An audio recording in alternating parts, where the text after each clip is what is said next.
Bonjour à toutes et à tous, c'est Patricia d'Angel Lights. Nous poursuivons notre progression et nous sommes ensemble pour comprendre ce qui est indispensable dans les formules d'Excel.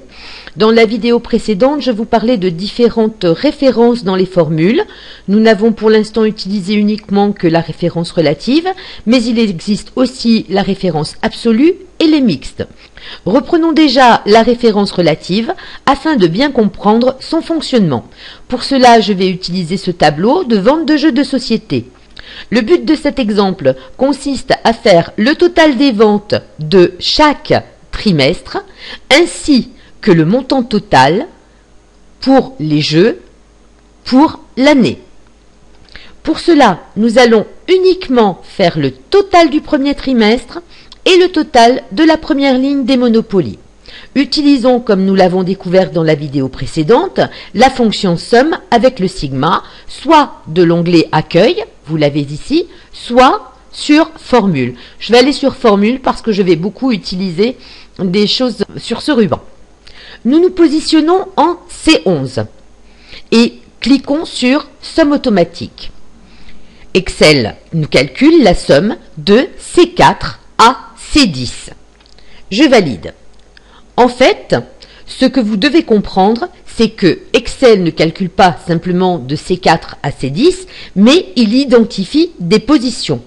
En fait, nous demandons à Excel de calculer la somme de la plage de cellules qui commence 7 lignes plus haut et se termine une ligne au-dessus de la position de la formule dans cette colonne C. Passons dans les options d'Excel pour nous mettre en style de référence L1, C1. Vous voyez maintenant dans la barre de formule, déjà vous avez des chiffres uniquement sur les en-têtes de lignes et de colonnes. Et ici nous voyons bien, lorsque je suis sur ce total, somme L-7, c'est-à-dire 7 lignes au-dessus dans cette colonne, et jusqu'à L-1, ligne moins 1 dans cette colonne. Je vais repasser maintenant en formule classique.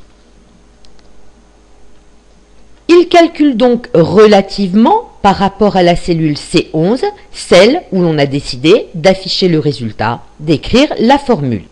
Sur l'onglet formule, toujours, dans le groupe audit de formules pour la version 2007-2010, vérification des formules pour cette version, vous pouvez ce qu'on appelle repérer les antécédents en ayant pris soin de sélectionner votre cellule. Voilà, nous voyons bien qu'il additionne ce qui commence cette ligne plus haut et finit une ligne au-dessus de C11 dans cette colonne. Je vais supprimer les flèches. Nous pouvons donc recopier vers la droite. Excel interprète notre demande et calcule la plage qui commence 7 lignes plus haut et finit une ligne au-dessus de D11, bien D4 jusqu'à D10. Il fait la même chose pour la colonne E et pour la colonne F. Voyons maintenant pour le calcul des ventes des Monopoly. La position de la formule sera donc en G4. Je vais faire ma somme automatique et je vais valider.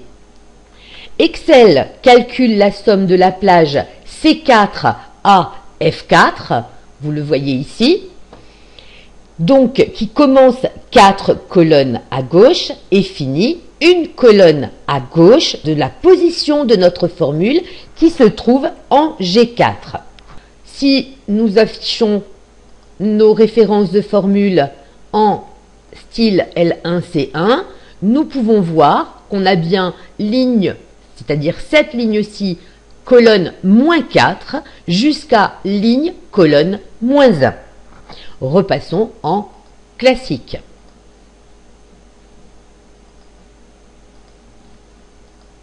Si je recopie vers le bas, Excel va bien reprendre à chaque fois 4 colonnes à gauche et finira une colonne à gauche de la position où est située la formule qui lui est demandée.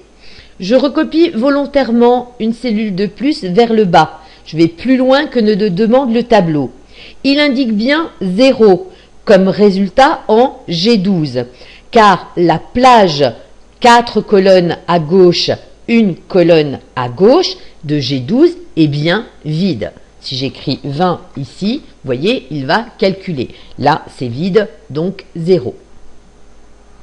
Vous pouvez bien recopier donc des formules. Exemple, si je recopie G4 en H4, eh bien, vous voyez, il a repris 4 colonnes à gauche et une à gauche de H4. Ce n'est pas une erreur, c'est vraiment, il a interprété le calcul qu'on lui a demandé. Maintenant que vous avez bien saisi ce qu'est une référence relative et que vous avez bien compris qu'Excel adapte suivant la position de votre formule, nous allons passer à la référence absolue. Parfois, il est nécessaire qu'Excel ne modifie pas une ou plusieurs références contenues dans une formule. Prenons un exemple avec ce tableau de matériel au prix d'achat dont nous devons calculer le montant de la marge acquise pour enfin connaître le montant réel de la vente. Dans notre exemple, nous allons utiliser un taux de marge de 20% qui est affiché dans une cellule unique, ici A2. Pour connaître le montant de la marge effective des accessoires de janvier, nous allons nous placer en C13 et nous allons multiplier en tapant égal C6 par A2. Et je valide. J'ai bien 7,60 €. Voyons ce qui se passe si je recopie vers le bas, mais aussi vers la droite. Vous voyez des zéros comme résultat, et c'est tout à fait normal, car Excel, pour les périphériques de janvier, a multiplié C7 par A3. En fait, il a respecté la référence relative. Affichons pour cela les antécédents, et nous voyons bien que pour les périphériques, il a bien pris A3, même s'il est bien descendu ici en relative, mais il est bien descendu aussi en relative pour la marge. Si je prends les antécédents ici, il a fait de même. Quant à février, il a pris en fait B2 qui est vide, et en mars, il a pris C2 qui est vide. En fait, dans cet exercice, ce que nous devons bien comprendre, c'est que la formule peut rester en référence relative dans la première partie, mais ici, il faut lui dire qu'absolument, Excel devra toujours aller chercher la marge dans la cellule A2. Pour cela, nous avons la touche de fonction F4 sur laquelle vous avez plusieurs possibilités de transformer le type de référence. Voyons déjà cela. En cliquant dans la barre de formule, on voit notre référence A2 qui est relative. Ni la colonne ni la ligne ne sont gelées. Elles changeront avec la position de la formule comme nous venons de le voir. En appuyant sur F4 une fois, nous avons ici ce que l'on appelle la référence absolue, c'est-à-dire la ligne et la colonne sont gelées, donc la cellule A2 est gelée, figée, constante, appelez-la comme vous le souhaitez. En appuyant une fois de plus sur F4, vous allez en fait vous apercevoir que vous trouvez une première référence mixte à $2. La ligne est gelée, constante.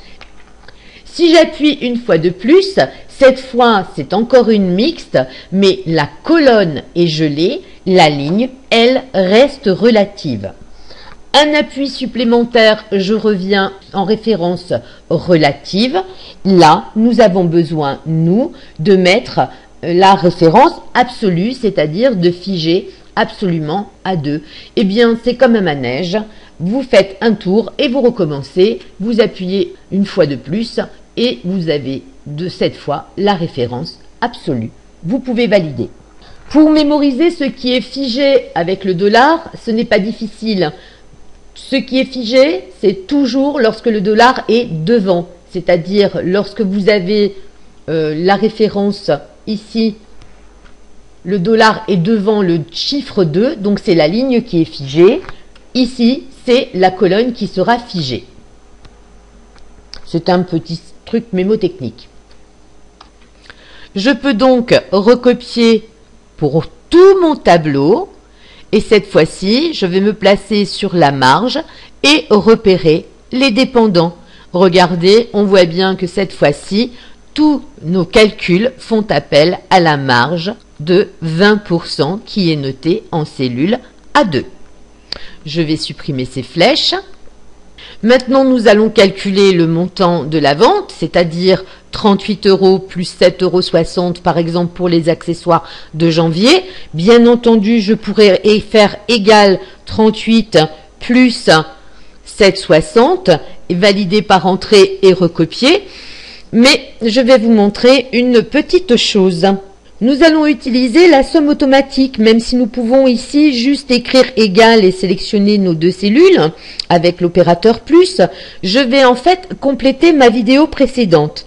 Bon, je vais aller sur le côté ici pour que vous voyez bien. Voilà.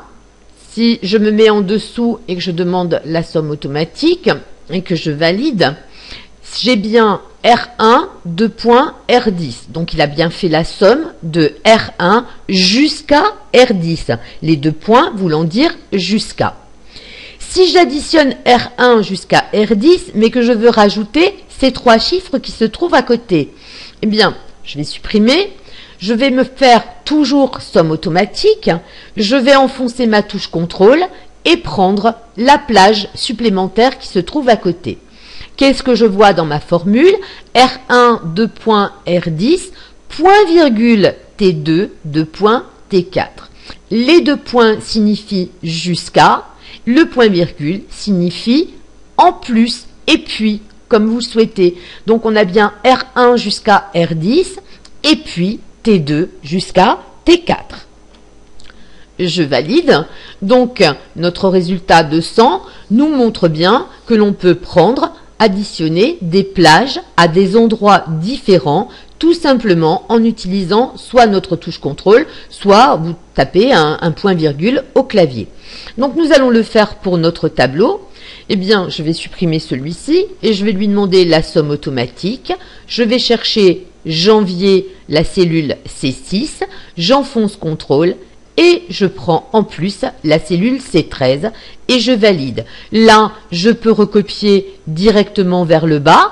Je vais bien avoir ici les deux cellules que j'ai choisies d'additionner, ici également. Et si je recopie vers la droite, j'aurai bien également les cellules qui sont recopiées. Ici, il n'y a pas besoin de faire référence à une cellule, c'est bien de la référence relative. On va supprimer les flèches. Voilà, je vais me remettre sur marge et je vais repérer les dépendants et cette fois je vais appuyer 2 fois et vous voyez bien à quoi peut vous servir l'audit, la vérification des formules dans ce genre de tableau, surtout si vous avez de grands tableaux. Donc là on voit bien que tous les montants des marges font bien appel aux 20% qui se trouvent en cellule A2 et les prix de vente, eux, dépendent bien en fait du montant de la marge qui est inscrit au-dessus. Supprimons toutes ces flèches. Pour terminer l'audit de formule, nous allons voir par exemple si je prends ici sur le mois de mai pour le montant de la marge, si je fais évaluer une formule, il me dit bien que c'est G7 multiplié par A2 en valeur absolue. Et cliquez une nouvelle fois sur évaluer, il vous montre là le montant, 249, évalué une fois de plus, multiplié par 0,2. On a bien 249 € multiplié par 0,20, c'est-à-dire 20%. Et là, si vous évaluez une fois de plus, vous aurez le montant total. Ceci vous permet donc d'évaluer chaque élément indépendamment. Vous êtes donc serein, vous savez que votre calcul est bon. Nous allons fermer. Nous allons maintenant voir à quoi peuvent servir les références mixtes. Pour cela, allons reprendre notre tableau, mais nous allons attribuer des taux de marge différents suivant les produits vendus. Voilà, j'ai pris cette fois-ci un tableau, non pas avec un pourcentage, mais une marge de 1,5 pour les accessoires, de 2 pour les périphériques et d'1,8 pour les PC.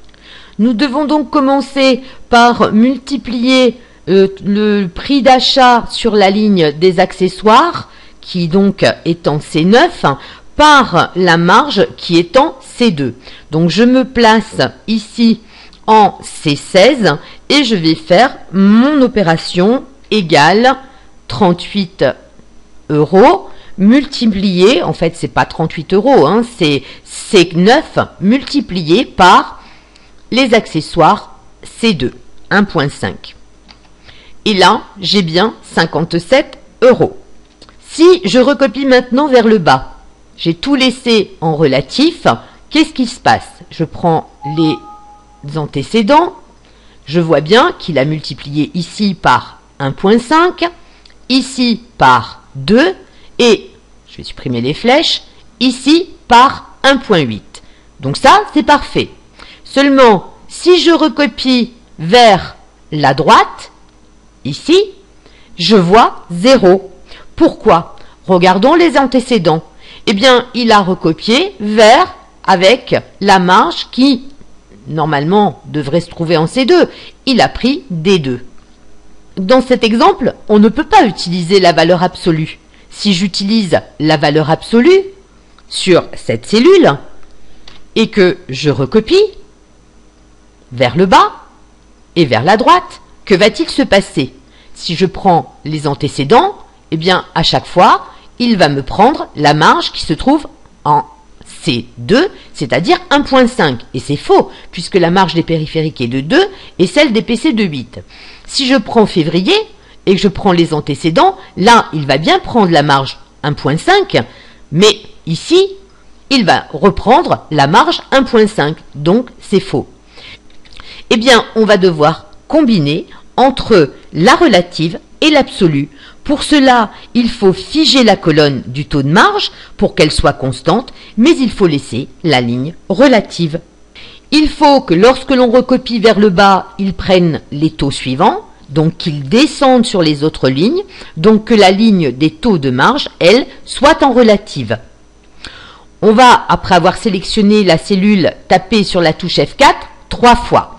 Donc là, je vais supprimer mes données et je vais me mettre ici. Je vais déjà revenir à la relative. Voilà. Et je vais appuyer une fois, 2 fois, 3 fois. La colonne sera bien figée puisque le dollar est devant le C, mais la ligne, elle, sera relative. Donc lorsque je vais descendre, lorsque je vais recopier vers le bas, lui va descendre également. Validons, essayons. Je recopie vers le bas. Il a bien repris ici les bonnes marges. Et maintenant, je peux recopier vers la droite.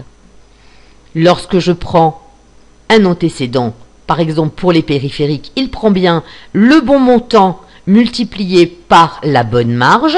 Si je prends par exemple celui au mois de mai, il prend bien le bon montant multiplié par la bonne marge. Voilà pour notre exemple. On va supprimer les flèches et je vais vous montrer aussi qu'il est facile de modifier la référence relative lorsque l'on s'est trompé ou la référence absolue. Je vais revenir ici en référence relative et je vais valider. Donc vous avez deux solutions. Soit vous cliquez ici directement dans la barre de formule et vous allez utiliser la touche F4 comme ceci, ou alors vous allez tout simplement cliquer devant C et rajouter le dollar sur votre clavier. C'est au choix. Voilà, vous avez donc plusieurs méthodes pour modifier votre référence dans la cellule. Prenons un dernier exemple avec un tableau de carburant où dans la même formule, nous allons utiliser deux références mixtes. Dans ce tableau, nous voyons ici le coût du diesel, du samplon 98 et du GPL dans le département 42 au début de janvier 2015. Ces chiffres sont modifiables directement dans les cellules C6 à F6. Nous connaissons donc le prix pour 1 litre et voudrions connaître le montant des différents pleins suivant les véhicules de société. Pour connaître le prix de 5 litres de diesel et pouvoir recopier aussi bien vers le bas que vers la droite, en ayant à faire une seule formule dans une seule cellule, il faut prévoir ceci. Lorsque je vais recopier vers la droite, Les litres seront toujours en colonne B. Donc, je dois figer ma colonne B. Par contre, je dois, en recopiant vers le bas, avoir 5, 10, 15 litres. Donc, la ligne, elle, doit rester relative. Ce qui nous donne égal B7. Et là, je dois figer, j'ai dit, la colonne. Donc, F4, une fois, deux fois, trois fois. Je dois multiplier ces litres par le prix du diesel. Je vais déjà mettre mon signe multiplié par le prix du diesel qui est ici. Mais ensuite, en recopiant vers la droite, par celui du sans-plomb, par celui du 98, par celui du GPL. Donc, ma colonne doit rester relative. Par contre, il devra toujours aller chercher le prix sur la ligne 6. Donc, il va falloir que je fige cette ligne, mais pas ma colonne. F4, une fois, deux fois, voilà, j'ai bien figé la ligne, mais pas la colonne. La formule est donc bien égale $B7, je fige la colonne et pas la ligne, multiplié par C$6, je ne fige pas la colonne, mais je fige la ligne. Quand je vais valider par OK, je vais pouvoir recopier vers le bas mon tableau. J'aurai bien, alors je vais en prendre un pour que vous voyez bien, repérons les antécédents, le diesel multiplié par 35 litres. Mais je peux aussi recopier cette formule vers la droite. Voilà, si je prends par exemple celle-ci, je vois bien que c'est bien toujours 15 litres, mais qui a été multiplié par 1,43.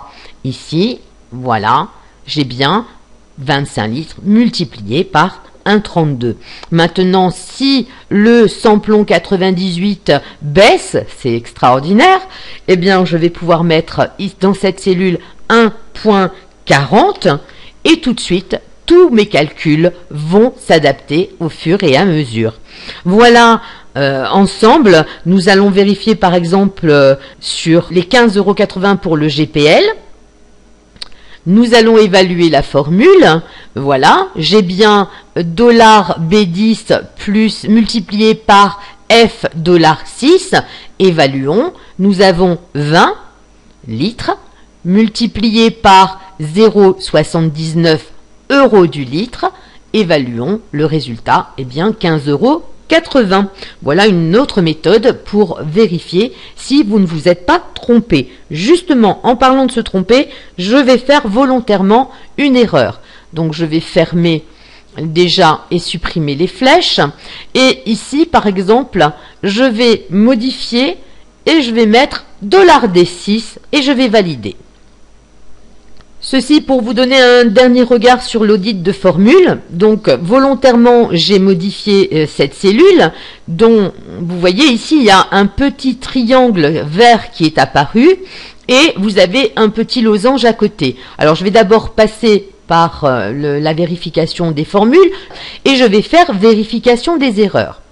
Première chose qu'il nous dit, comme il nous le dit d'ailleurs lorsque vous êtes positionné sur cette cellule, il y a une erreur dans la cellule D10, la formule est incohérente. La formule de cette cellule diffère des formules de cette zone de la feuille de calcul. Première chose que vous pouvez faire, si vous souhaitez voir vos erreurs d'une autre couleur, eh bien vous allez pouvoir changer et mettre par exemple, moi je vais mettre du rouge, voilà. Et je vais faire reprendre et je vais fermer. Voilà, du coup, vous voyez, mon petit triangle n'est plus en vert, il est en rouge. Et vous voyez que vous avez ici également la formule de celle diffère des formules de cette zone de la feuille de calcul. Je vais donc retourner sur vérification des erreurs et il me propose deux choses, soit de copier la formule de gauche, soit d'ignorer l'erreur. C'est vrai, il se peut que vous ayez à ignorer l'erreur parce que justement dans une cellule vous avez une formule différente. Là, c'est une erreur involontaire ou plutôt volontaire puisque c'est moi qui l'ai créée. Eh bien, je vais copier la formule de gauche. Donc soit je le fais ici, soit je le fais ici directement en cliquant sur ce petit losange jaune ici. Vous avez copié la formule de gauche. Alors, je vais revenir ici pour la corriger. Je vais dire copier la formule de gauche. OK? Et si vous aviez eu d'autres erreurs, eh bien, vous pouviez continuer à voir, en faisant suivant, les erreurs qui pouvaient apparaître. Là, si je clique, il va me dire qu'il n'y a plus d'erreurs. Pour finir, vous pouvez afficher les formules de votre feuille si vous avez besoin de voir vos formules. Mais vous avez donc ce bouton afficher les formules, mais vous avez également l'ancien raccourci qui est encore valable et qui date de Excel 4 peut-être, contrôle guillemets, qui affiche les formules. Ne soyez pas étonnés que les tailles de colonnes changent, puisqu'évidemment les formules sont plus longues que les cellules avec les montants inscrits dedans. Voilà, notre vidéo est terminée. Grâce à ces 4 systèmes de référence, d'adressage, nous n'avons pas été dans l'obligation de créer une formule par cellule, mais bien au contraire, nous avons eu la possibilité de créer une seule formule et de la recopier pour tout le tableau. Vous ne vous imaginez pas, je suppose, en train de saisir 250 000 formules parce que votre tableau contient 50 colonnes et 5000 lignes. C'est impensable. Eh bien, sans ces différentes références, c'est ce que vous auriez pourtant dû faire. J'espère que vous avez aimé ce tutoriel et qu'il vous apporte des connaissances supplémentaires, qu'il vous fera progresser. Toutes vos questions sur Angel Lines ou sur Tech2Tech et à bientôt pour un autre tutoriel.